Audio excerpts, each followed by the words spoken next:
Elena, je pensais que tu étais mort, non? Que veux-tu de moi?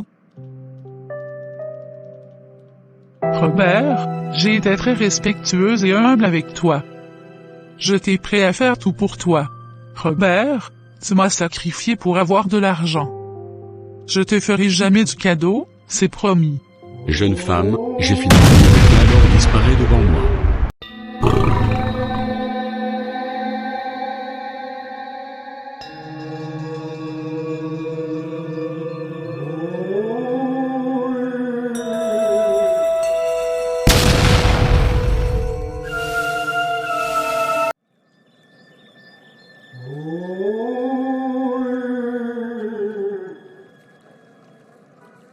Robert, je pense qu'il est temps de sacrifier ta femme pour les cérémonies rituelles. S'il vous plaît, elle est ma seule unique femme. Je l'aime de toute ma vie et je ne peux pas sacrifier. Homme, s'il vous plaît maître. Y a-t-il un autre moyen que je peux faire en dehors ma femme?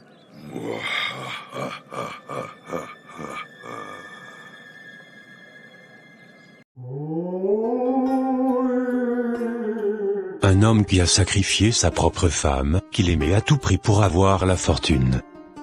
Lorsqu'il l'a sacrifiée, il a épousé une autre femme pour reprendre sa nouvelle vie. Robert, mon ami d'enfance. Je suis content de te voir toujours briller et je prie mon Dieu que cela continue ainsi.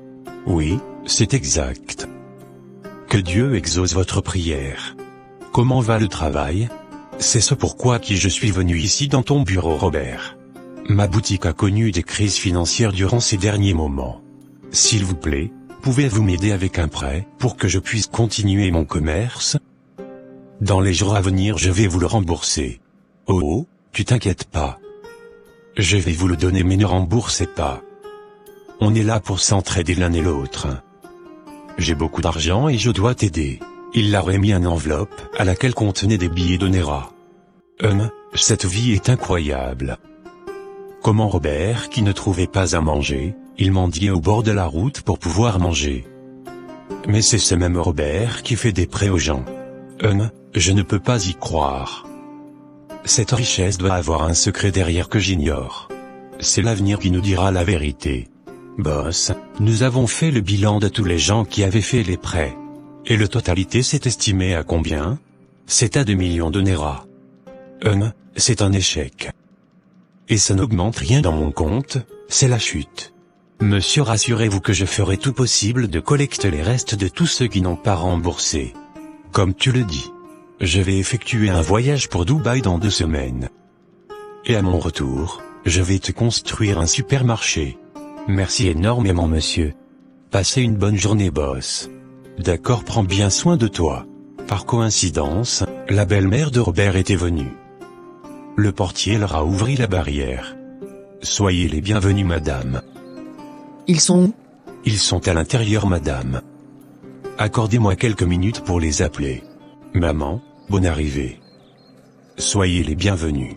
Merci, mon fils. Allons-y, rentrons à l'intérieur, maman. Maman, comment était le voyage? J'espère que les gens du village vont bien. Tout le monde se porte bien. Et ils m'ont dit que de vous saluer. Ah, mais où est ma fille? Depuis que je suis rentré, je l'ai pas encore vue. Maman. Ta fille est allée au boulot. Je l'ai ouvert un supermarché, elle est là-bas et elle reviendra le soir. Une soirée, sa belle-mère était dans le salon en train de lire les versets dans la Bible. À un moment donné, elle entend la porte de salon ouvrir et fermer, or il y avait personne dans la maison sauf elle. Qui est cette personne qui ouvre la porte de cette façon? Ou bien y a-t-il quelqu'un à la porte? S'il y a quelqu'un, la personne doit frapper avant d'ouvrir, non?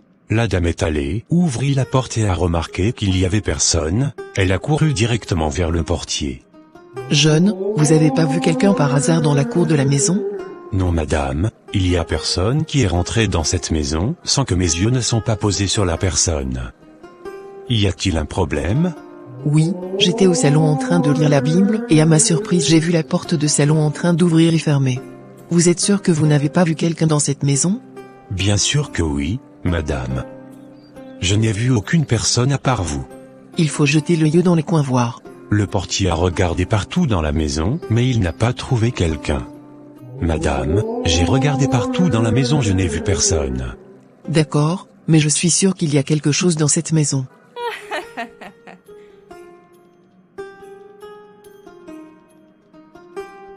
Maman, il n'y a absolument aucun sens de ce que tu dis. Comment une porte peut s'ouvrir et fermer sans l'action de quelqu'un? Ce n'est pas possible. Moi je sais ce que j'ai vu. J'entendais des vibrations partout dans la maison et j'ai même dit au gardien de regarder tout autour de la maison. Robbie, tu ne vas pas croire ce que j'ai vu avec mes propres yeux. Mais comment je peux croire?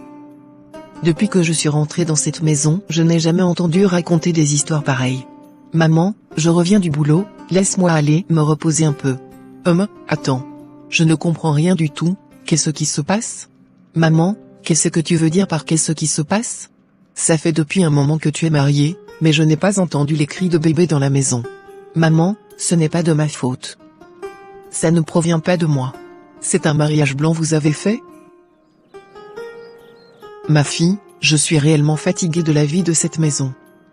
Je ne peux pas vivre dans la maison où il y a des cris un peu partout, moi ça me fait peur. D'accord maman, il n'y a pas de souci. Je ne vais pas te forcer. Lorsque Robert sera de retour je vais lui informer. S'il vous plaît madame, vous m'avez appelé? Oui, maman veut retourner au village. Prends ses valises pour amener au dehors. D'accord, madame. Lorsque le chauffeur est sorti avec la voiture, le portier a vite fermé le portail et courir derrière la dame. Madame, j'aimerais vous voir un peu. C'est quoi le problème? Il y a quelque chose qui ne va pas dans cette maison. Qu'est-ce qui ne va pas? Madame, j'étais dans la chambre et j'ai entendu quelqu'un frapper à la porte. Et lorsque j'ai ouvert la portail, j'ai entendu une voix dans la femme. Elle était tout blanc et son visage très belle comme vous. Lorsque le gardien parlait, la femme était énervée, car elle ne croyait pas à une telle chose aussi pareille. Peux-tu fermer ta gueule et arrêter de me raconter ces histoires? Tu es employé ici en tant que portier et ta fonction, c'est ouvrir la porte et fermer. C'est pour ça que tu payais et je vais plus entendre un mot venant de ta bouche. La femme a demandé son mari à savoir pourquoi il a renvoyé sa femme de la maison. Parce que l'homme avait entre-temps dit à la dame qu'il a renvoyé sa femme, juste pour ne pas dire qu'il a sacrifié pour avoir de l'argent. Robbie, pourquoi ce silence? Tu vas bien? Je te connais, alors dis-moi la vérité. Chérie, pourquoi ton ancien coépoux t'a abandonné? Oui. Tu me connais bien, elles n'ont rien fait mais c'est moi qui leur a renvoyé. Mais pourquoi tu l'as renvoyé brusquement? Je sais que tu peux pas faire ces genres de choses sans la raison. Elle était des matérialistes et des mauvais esprits. Robert. L'homme de tous les jours. Lorsque l'argent parle, la vérité s'éteint. J'ai de l'argent et j'ai le droit de faire ce que je veux. Ça me rappelle. En venant j'ai entendu des cris un peu partout dans la ville en appelant ton nom. Écoute, tu dois faire attention aux gens à qui tu leur donnes de l'argent. D'autres profiteront te tuer. Oh, rien ne peut m'arriver et je n'ai pas d'ennemis dans cette ville. À la maison, dans la chambre, par surprise la femme a aperçu une dame assise au salon habillée tout blanc et son visage était rempli de sang. Madame, qui êtes-vous? Et comment es-tu rentrée dans cette maison? Madame, je t'ai cherché à la portail, mais vous m'avez pas permis de vous voir. Je n'ai pas assez de temps à perdre avec toi. Alors, si vous voulez avoir la paix dans votre vie, je vous conseille de quitter Robbie immédiatement. Quittez-lui avant que cette maison soit brûlée. Madame, qui êtes-vous? Je ne comprends rien dans ce que vous dites. Je t'ai averti. Fais ce que je t'ai dit de faire, sinon tu n'auras jamais enfant dans ta vie. Et si je reviens te trouver ici, je te ferai pas du cadeau. Après avoir fini de parler, le fantôme s'est disparu. Anne, s'il vous plaît madame. Oh, elle a disparu. La femme s'est tombée évanouie, et son mari était rentré du boulot et a constaté que sa femme était couchée par terre et ne parlait plus. Il l'a amenée à l'hôpital.